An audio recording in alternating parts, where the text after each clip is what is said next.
All right. Welcome everyone to the interview section of our radio show. And today we are really lucky to welcome back Dr. Lisa Williams. Hi, Lisa. Hi. Hello. And we invited Lisa back again because, well, for various reasons, because Lisa has an interest in kind of like a life course perspective around drug use, but also because I think in 2019, she, together with Beat Peter, wrote an article about kind of applying that kind of perspective of life course on raving. And the article was conveniently and funnily titled One Foot in the Rave. So I thought this would be like a good way to start the interview by asking you the question, why that title? Why One Foot in the Rave?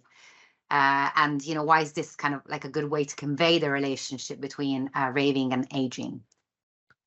Well, obviously, as you say, it's a funny title. It's a title that I've had in mind for a paper for many years, like say 20 odd years or something, like not that long, 10 years or something. And then finally, this opportunity came up to write this paper with Beata. And then it was like, oh, we could call it One Foot in the Rave. So yeah, it was more to kind of express the fact that the people that we were exploring in using the data that we had were still involved in club cultures when they were older. And so it was like they still had one foot kind of in the clubbing culture that they'd engaged with when they were much younger. So yeah, it really kind of conveyed it really well. But like I say, it was funny too. So yeah, we always like a catchy title, something for people to remember. I think that's a good tradition in qualitative research as well, to have these really good kind of like one-liners that are, yeah. And what was the, can you tell me a bit more about what the paper was, like what, what it entailed and stuff, like what was the narrative? Well, the paper's based on, I should just tell you a bit of background about the project. So it's Beata Peters' project. She was at MMU at the time, Manchester Metropolitan University, and she's now just recently moved to the University of Groningen in the Netherlands. But she's comes from a cultural studies background, and she was interested in kind of ravers of the late 1980s, early 1990s in Manchester and what had happened to them. So she collected some oral history data from them. She created this amazing audio map of Manchester where people have like uploaded their experiences of different clubs or places, after parties they went to, stuff like that. And you can just hear like somebody talking, or it's a transcription. They're only little minute snapshots of like their experiences in, say, for instance, the Hacienda or Sankey's or somewhere like that. And she also did a survey then with these people. She called the project the Lapsed Clubbers Project. And it turns out, ironically, that quite a lot of them aren't lapsed. So, but I think she was expecting to find that. So yeah, she did the survey, she did the oral history map, and then she asked people to send in photos of themselves from when they were ravers back in the late 80s, early 90s, and a photo of themselves now. And she had an exhibition in Manchester, and it's brilliant just seeing like how people had changed, and it's like kind of, the 1980s, 1990s photos were, of them in a club scene or at a festival or something. Quite often some people are gurning and stuff like that. And then they compare it with their latest photo and, they're out walking in the countryside or something like that. So yeah, it was hilarious. But yeah, that's where the project came from. And then the narrative in the paper that we wrote, so she asked me to help her with analysing the survey data and applying life course perspectives to the data that she had. And the narrative essentially is that as people grew older, they lapsed from clubbing, but there was still a cohort of them that continued to go clubbing, but they were doing it less frequently. And what we found is that those who were, you might want to call them hardcore clubbers, but they were frequenting raves, like 2 or 3 times a week back in the 80s and 90s. This predicted their involvement in club scenes in their older adulthood. So they're more likely to be engaged in club scenes as they were older. But they were doing it much less frequently than they had been. Yeah, that makes sense. So the frequency, in a sense, kind of dictated the frequency later on, even though that was lesser. So you know. Yeah, Yeah. yeah. And then the other stuff that we looked at, which I can talk about as well, is about trying to explain that. So why have people stopped clubbing? Why do people carry on clubbing? That kind of stuff. And the life course perspective is allowing us to kind of look at those events that occur through the life as people age, like events like, you know, leaving education, becoming employed, becoming a parent, settling into, you know, a committed relationship, all of those kinds of events that life course criminologists or theorists look at, and looking at them to help us understand why some people were still engaged in clubbing and some weren't. And often it's the absence of those adult roles for some people that can facilitate their engagement to continue in club scenes. So, for instance, some people might not be parents, so they're able to kind of carry on clubbing. They don't have those roles and responsibilities. Yeah, makes sense. Yeah, thank you. That's so interesting. I loved hearing as well about the different methods, or the audio map and the photos. It's so creative. I want to see those photos. There's a documentary about the project on YouTube as well. So if you look up Lapsed Clubbers on YouTube, you'll find a documentary about it, and I think there'll probably be links to some of the different kind of outputs they've had from the project. Oh, amazing. Well, we can link to that as well in the show. Yeah. Well, I guess I feel like you've already somewhat started answering this question when you were talking about like applying the life course perspectives and the various events that like were revealed to be important. So maybe this kind of follows on from it. Yeah, just see if it still feels good to answer.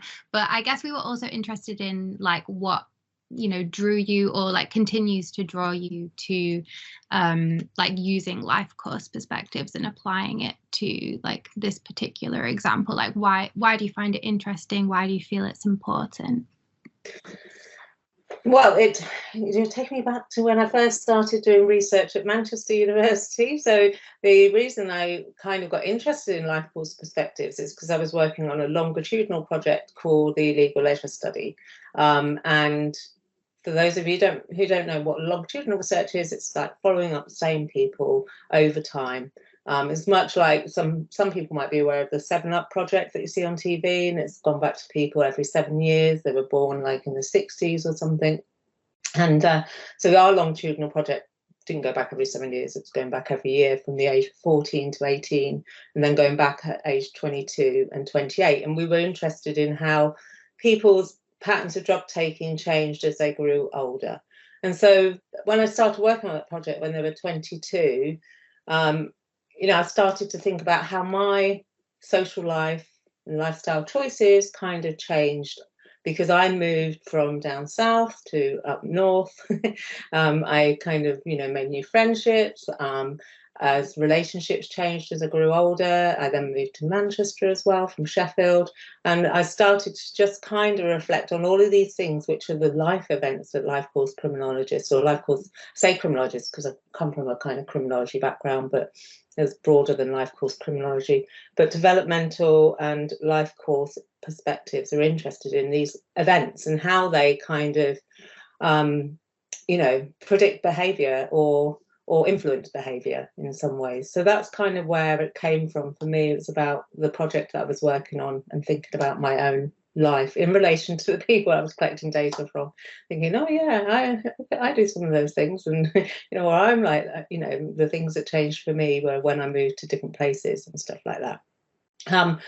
But yeah, the main contention, I suppose, what I find really interesting about life course perspectives is thinking about kind of how the roles that we take on as we become adults bring kind of new identities to us, you know, new relationships that we can kind of, you know, that we spend time with people. They might be friendships or intimate relationships, and then how that influences the choices that we make in relation to our lives. So I think it's really, really kind of interesting. And I like the fact that you get to look across the whole life as well. So you can reflect backwards, but then if you go back to people over time, you're seeing how things kind of changed for them. And I used a perspective in a book called Changing Lives, Changing Job Journeys, where with the illegal leisure study cohort, I kind of used the qualitative data that we collected to kind of look at how their recreational drug taking changed as they grew up, and I had some case studies which were really kind of interesting to see those changes occur from age 18, 22 into age 28. I would love to go back to them, but yeah, getting funding is a challenge. That's amazing. I was thinking actually politically it's also very important, because out of that, out of the illegal leisure studies, I think that's where the idea of growing out of drugs came from, right? This idea that, you know, people naturally kind of tend to, you know, grow out of drugs. So maybe we shouldn't be so concerned about young people experimenting with drugs when they kind of naturally then find a relationship with drugs that is not problematic in a sense. Yes, yeah. Yeah, and I think like the life course perspective, you know, challenges this idea that of growing out of stuff to some extent, you know, because you look across the whole life. So if we think about certain things as being youth cultural like experiences, then we might only focus on a particular point in the life course, you know, like young people, adolescents, and that kind of thing. But life course perspectives kind of allow us to look much further and not focus on a particular age range and assume that that's connected, that activity is only connected with them. Yeah, it's also really nice in that it sort of gives space for kind of more nuance and complexity to happen, and kind of like different, you know, because we were talking about, I think we were talking about cycles a lot, and how sometimes it's useful to also think about it in a non-linear way in order to, I don't know, allow for maybe a little bit more nuance. But anyway, I'll come back to that, because otherwise I'm just anticipating. So yeah, so just a little bit more about, we're sort of interested in the way that people themselves characterize their experiences of raving at different points or stages in their lives. So can you tell us a little bit more about, you know, the kinds of participants that, and you know, their different sort of experiences or narratives in relation to, you know, or how they characterize their experiences, maybe even in relation to, like, you know, who they were and stuff. So I know, for me, I think about people that are heavily involved in kind of music scenes being like, you know, for their experiences being maybe different compared to your average punter, quote unquote. I'm doing air quotes. Well, for the last Clever study, the cohort were obviously older when Beata collected data. So she collected the data in 2016, and they were their average age was 44, the oldest was 61. The sample was, from memory, I think fairly even in terms of gender, ethnicity. It was predominantly white. It was a self-selecting sample, really. We feel that was the case. It's likely to have encouraged people who were continuing to engage in clubbing to make contact with the study to some extent. But in terms of their, well, they'll carry on with some more of the characteristics, I suppose. You know, they have all made these transitions to adulthood. They were employed, they were holding down jobs if they were continuing to go clubbing. They, you know, they were parents. They were in intimate relationships. They had a whole range of different jobs as well. They were working in like creative industries, or working in higher education, working in, you know, say finance or things like that. And then how do they kind of talk about their job taking? I mean, there's a limit to what I can say about that in the fact that I've looked at the survey data, but we know that from some of the things that they've told Beata in the other aspects of the project, you know, they're talking about it, characterizing it as something that's fun, pleasurable, that is about bonding, and how they, looking back, they particularly talk about, you know, the strong bonds that they've formed back in the rave scene that have continued for many of them into older adulthood. And, you know, those friendships still remain. So yeah, it's I haven't got so much to say about how it differed, how they might have characterized it, but I can tell you that it's less frequent.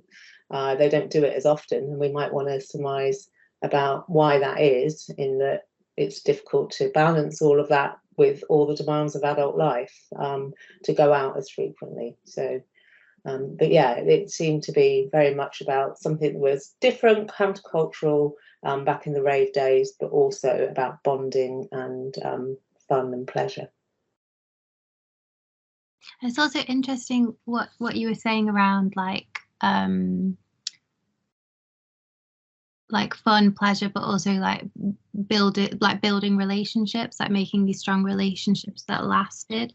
And it was just making me think about the way some of like my friends would talk about raving as having been like a way when you like initially move to a new city or something, of like a really good way of helping you like build a network with like-minded people, whether that's, you know, like other queer people or like people with similar political views and or like other things.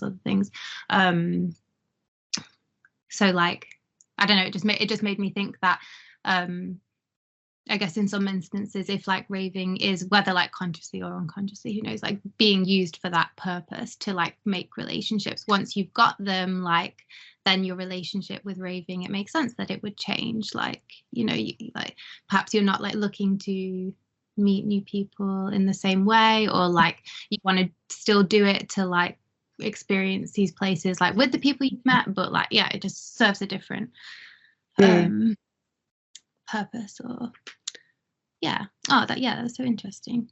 I guess this is the question that Julia slightly talked about a little bit. Because in the show so far we have been talking about I love talking about because it's in the future, but I'm like, yeah, we've done it already. We have been talking today so far about like cycles, as opposed like life cycles as opposed to life course. And obviously like life course or like developmental perspectives being something like you've talked about so far. But yeah, I guess we were just interested in your thoughts on using the term life cycles like as a way to capture people's relationships with raving and I feel like drug use more generally, to be honest, like over time. Yeah, so I understand life cycles as referring to particular phases in the life, so like adolescence or young adulthood, whereas, like I was saying earlier, life course can explore the whole life from birth to death, and look at the events experienced during that time, and how they kind of impact our behaviours. So I think the problem for me with life cycles is that it's kind of that limited, it just doesn't kind of go beyond the phase of interest. So the life course kind of gives us a more expansive way of looking at people's lives, and that some of the things that happen in a particular phase that a life cycle person might be interested in, can happen any time during the life course. We know that the life course is characterized by setback and change, like, you might get a full-time job when you're in your 20s, young adulthood. You think that that's your career for life. And then when you get into your 30s, you realize, no way, it's not your career for life. Either you don't want to do it, or there's a change, and then and your life course can change completely, which also means that your relationships might change. You meet new people, you get a new identity, and that then will change other aspects of your life, maybe your engagement with club scenes and raving. So I think the life course perspective and concept is much more expansive than the life cycle one, really. And I think the life cycle, there's a problem of, I think I didn't really talk about too much earlier, but this, if we think of drug taking or raving as connected to young adulthood, we are at risk then of making up people who are taking drugs or raving outside of that age phase as, like, stigmatizing them, making them deviant. So I think that's one of the main issues for me with the life cycle perspective. And I think, and then as you get up, as you move into those different phases, I think we may agree what adolescence is, can we kind of say what age adolescence is? Probably yes. But after that, where does mid-adulthood begin and end? Where does older adulthood begin and end? I wrote a paper once about mid-adulthood. It took us ages to decide on an age range for it. So yeah, I think that becomes problematic as well with the life cycle perspective. We don't have to get involved with age necessarily. We can think about the life course and these events that happen. And like I say, they're not all these events don't necessarily have to happen at a certain point in life. Yeah, absolutely. I totally agree with you from in terms of the perspective of the life course being much more expansive. I think the way we were playing around with cycles was to think about whether we are sort of repeating similar cycles at different stages of our lives, and so whether, you know, we are kind of thinking about kind of like, you know, in our relationship with drugs or raving, whether certain things kind of we leave aside and then we come back to, but in a different way. So we're kind of constantly remaking kind of new cycles in a way. Some of them virtuous, some of them maybe slightly more vicious. And so, you know, sort of playing around with this, with the idea to think about kind of how to, you know, how we ourselves also have experienced kind of like raving and different kinds of drug taking over the course of our own lives so far.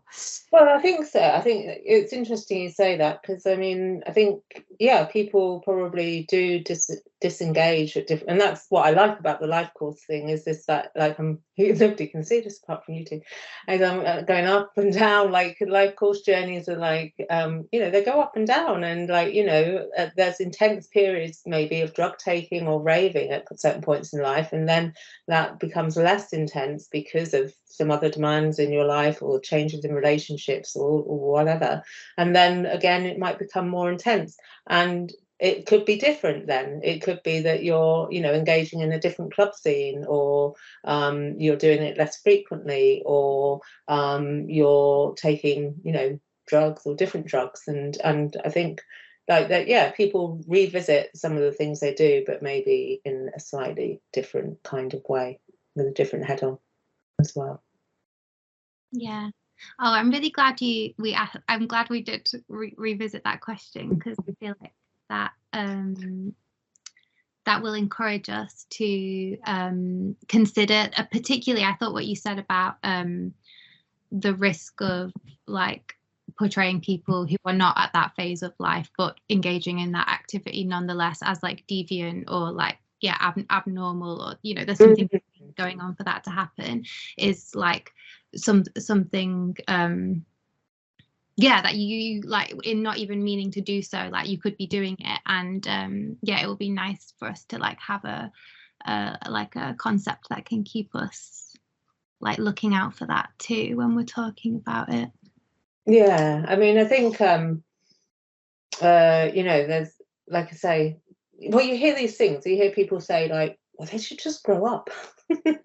You know what I mean? And that's because we think of certain behaviours as associated with a certain phase and period of time, age in our lives, and that doesn't have to be the case. So like I said at the beginning, you know, one of the clubbers in the Lapsed Club study is 61. Why can't 61-year-olds go to clubs and carry on raving if that's what interests them? So yeah, not to kind of see people as deviant for doing that. And I think we're seeing that, those shifts. There are spaces for older clubbers to go. I'm going to put a shout out to the social service in Manchester, which caters for an older crowd, but there are plenty of other spaces as well that allow for that. Yeah, and that's really great to see, actually. And I mean, occasionally I see these articles on like, I don't know, resident advisor or mixed bag, like when are you too old to go raving? And I'm like, never. I just, it's like this kind of like, and hopefully, you know, that, you know, with discussions about intersectionality and inclusivity, I think ageism is also becoming something that has been, you know, addressed and talked about within, you know, within kind of club scenes, and I don't know, more broadly as well. Yeah, which is nice to see. Yeah. I think we've kind of covered everything. Yeah. Yeah. Was there? Yeah, I think so. Was there anything else you wanted to add, Lisa, before we wrap up? Yeah, I don't know. I just, Yeah, what's interesting, I think, is that with the life course perspective, and I found this with the drugs research I did as well as this, the raving project, is that people, what traditional life course theories quite often look at these events that happen in your life, and they say they will lead to desistance. Okay, so you get married, you stop committing crime because you're committed in this relationship, and blah blah blah. Or you get employed and all of those kinds of things. But what I found in both my drugs research and in this project is that, the people actually made all of these kind of transitions to adulthood, and continued to take drugs or continued to go clubbing. They might have been doing it less frequently than they had in the past. So those adult roles they took on did constrain their behaviour to some extent, but they didn't stop.